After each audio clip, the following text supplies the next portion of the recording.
Dinda Jayanti. Saya Nadia Sari. Saya Munsyiro. Saya Siti Abwa. Saya Elvira Dwi Bahri. Saya Tia Uliani. Kami dari kelompok 7 mata kuliah Etika Profesi Akuntansi. Saat ini kami sedang berada di Sentra Tahu Bandung Wanasari.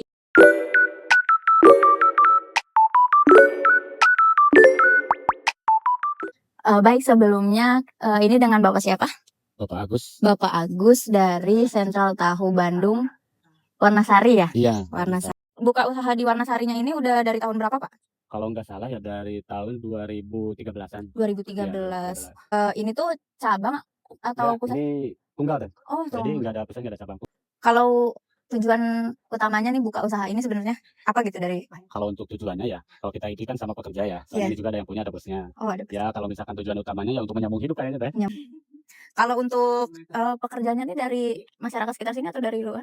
Kalau untuk pekerja dari luar semua teh. Soalnya ini kan yang punyanya itu kan orang Garut sama Tasik ya. Karena brandingnya Bandung, Tahu Bandung Benar, gitu. Tahu Bandung ya. Jadi pekerjanya juga orang sono semua tuh. Oh, Ada berarti orang sini. bukan dari masyarakat. Misalkan tahu itu produksinya, permintaannya naiknya itu pas kayak bulan puasa atau apa gitu, ada nggak? Kalau untuk permintaan Waktu-waktu sih, tertentu gitu naik permintaannya. kalau customernya kan bukan cuma buat dijual ke konsumen ya kan, tapi kita juga masuk MBG, Oh. catering. Oh, Jadi iya. yang pokoknya itu ke catering sama MBG. Ya udah kerja sama sama-sama yang jualan catering juga, iya, sama benar-benar. beberapa perusahaan. Oke. Berarti kalau untuk lagi pada saat rame itu nggak ada penambahan karyawan gitu nggak ya? Kalau untuk karyawan sih sebenarnya nambah juga sih. Oh, kalau Mm. biasanya 5 orang, tapi kalau lagi rame bisa nambah. Jadi karyawan di sini sebenarnya untuk karyawan di sini yang dibutuhin etikanya seperti apa gitu, kayak misalkan jujur atau gimana gitu. Kalau jujur itu kan yang utama ya, Mm-mm. sebenarnya kalau kejujuran itu utama. Cuman ya untuk kalau misalkan untuk dari etika, dari segala macam perilaku tingkah laku itu kan, kalau di sini sih sebenarnya yang penting tanggung jawab. Tanggung Jadi pekerjaan jawab. itu ya, tanggung jawab, terus disiplin, Disiplin. kejujuran yang nomor 1. Tanggung Iya. pakaian, aturan lain-lain ada? Kalau untuk pakaian sih dari kemarin ada ya, dari pakaian itu seragam gitu ya. Kayak seragam, celemek, terus sarung tangan, sepatu, ya intinya safety lah. Safety. Udah ada sih sebenarnya safety. Cuma kan kadang-kadang kalau misalkan kita di pabrik ya, Iya. kita kan udah kepanasan ya kan. Mhm. Soalnya kan tiap hari sama api, sama air mendidih ya kan.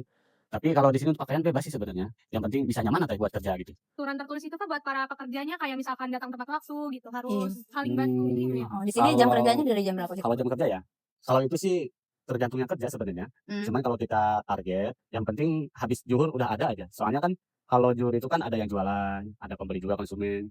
Kalau untuk batas waktu kerja sih bebas sih sebenarnya. Yang penting habis zuhur udah ada stoknya. Yang penting udah zuhur ada aja. Kita kayak misalkan upah dan jam kerja karyawan di sini kalau misalkan usahanya lagi sepi gitu Pak. Itu Ngaruh nggak gitu Pak, sepi sama ramenya? Kalau ke sepi upah? pasti ngaruh ya. Berarti Soalnya kan tergantung pemasukan kurang. tergantung penjualan berarti ya. Tergantung penjualan. Karena kalau misalkan penjualannya kurang, terus stok masih banyak juga nggak produksi ya Pak? Kalau kayak kita maksudnya sih nggak- produksi sebenarnya. Soalnya kan produksi kalau langsung. permintaan dari catering kan tiap hari. Jadi kalau misalkan kita ada kendala nih lagi sepi ya kan, barang masih banyak, ya kita tinggal kirim ke catering. Berarti Gitu. bukan ngurangin produksi tapi lebih nyari lagi nih harus kemanain lagi gitu ya. Nyari lagi buat pengeluaran barangnya. karyawannya itu dikasih pelatihan dulu nggak pas sebelum bekerja gitu kayak soal keselamatan atau Kalau- etikanya. Kalau untuk keselamatan sih sebenarnya kita ya asalkan kita hati-hati aja gitu ya. Soalnya kan kalau untuk keselamatan tergantung diri kita sendiri sih. Kalau misalkan kita hati-hati, kita nggak gerubah-gerubuk gitu ya kan. Nah untuk yang sebenarnya sih harus demi keselamatan itu safety lebih penting sebenarnya. Pak ada salah yang melanggar aturan gitu, apa yang dilakuin gitu? Kalau untuk Ada sanksi salah- nggak gitu? Kalau buat sanksinya itu kalau ditegur itu pasti ya. Ya cuman namanya juga kerja kan istilahnya kita harus tanggung jawab lah. Kalau misalkan kita dari mulai kerja, terus dari mulai produksi, kita kan lebih tanggung jawab. Soalnya kan kita butuh pekerjaan, bos butuh yang kerja gitu ya kan. Ya saling-saling Iya. inilah mengerti lah. Oh, untuk pengelolaan limbah nih. Kalau untuk pengelolaan limbah, itu kan limbah kita kan dibagi 2 ya.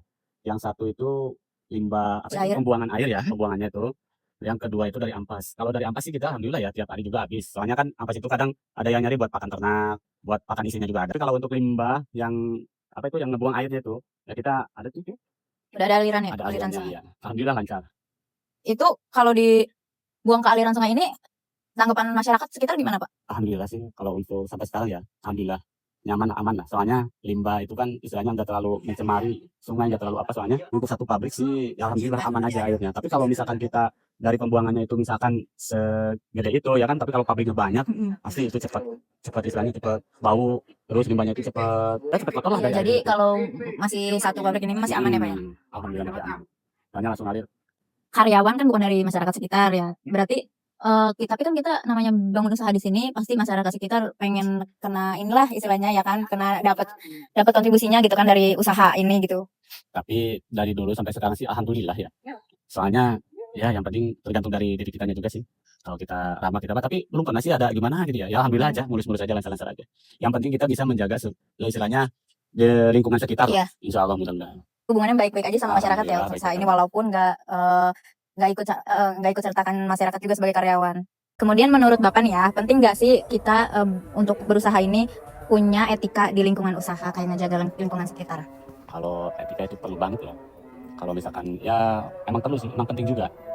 Kalau misalkan kita dari menjaga kebersihan lingkungan sekitar tuh sama istilahnya yang dekat sama sekitar pabrik ya. Iya, Itu karena harus kalau penting banget. lingkungan usaha kotor juga kan bisnisnya jadi nggak nyaman ya Pak ya. Nah, itu benar-benar. Selama 13 tahun itu kurang lebih ada nggak sih kayak tantangan terbesarnya dalam menerapkan etika gitu kayak misalkan harga naik tapi modal kan udah ada nih segini tapi ada kan harga bahan baku naik gitu, ada kalanya bahan baku naik Pasti gitu. ya. Sedangkan kualitas produknya harus tetap terjaga gitu tuh. Itu caranya gimana gitu Pak? Kalau solusinya ya kita terima aja sih sebenarnya. Soalnya apa ya? Meskipun misalkan dari bahan baku bisa naik ya, tapi kita tetap bisa istilahnya nggak mau gitu naikin harga atau gimana, stabil lah kalau untuk konsumen gitu. Ya itu istilahnya resiko buat Oh, pabrik juga sih tapi sebenarnya. jadi harganya nggak dinaikin, Ya, tetap kualitas ya. juga tetap gitu. Cuman berarti untungnya mungkin lebih sedikit ya daripada biasanya. Soalnya kan untuk bahan baku ya terutama kacang itu kan harganya nggak tetap. Iya, nggak Soalnya kadang stabil. naik, kadang turun lagi gitu. Enggak. Harapan Bapak gitu untuk generasi muda kayak kita seperti mahasiswa untuk soal etika usaha gitu. Itu kayak gimana Pak? Dari sikapnya supaya jujur atau kerja keras. Ya kalau misalkan untuk itu ya masih tergantung dari diri kita masing-masing ya kan. Tapi yang jelas kita kalau misalkan untuk kedepannya ya, terutama kita harus jujur lah. Jujur, komitmen, dan benar-benar sih sebenarnya harus serius. Itu aja sih Iya. sebenarnya. Istilahnya meskipun banyak tantangan, cobaan, apa-apa, yang penting kita komitmen aja. Serius, jalanin, sabar, ya itulah pokok utamanya. Kalau misalkan ada yang mau niru gitu Pak, niru usaha. Kalau untuk yang niru sih nggak jadi Tanggapan masalah Bapak ya, nggak nggak masalah apa-apa ya? Soalnya kan kita rezeki juga kita kan ya tahu ya. Meskipun ada yang mau Masing-masing. niru, Kualitas tetap beda ya, nah, punya cuma dari kualitas sendiri. kualitas sama rasa pasti beda. Menurut Bapak apa makna etika profesi bagi UMKM seperti ini? Kalau Etika itu untuk seperti rumah. maknanya itu ya, etika itu seperti fondasi rumah. Nah, kalau misalkan fondasi sama rumahnya kuat, ya berarti insya Allah Usahanya juga kuat dan tahan lama ya. kuat, benar-benar. Apa pesan Bapak buat mahasiswa yang belajar untuk etika profesi ini?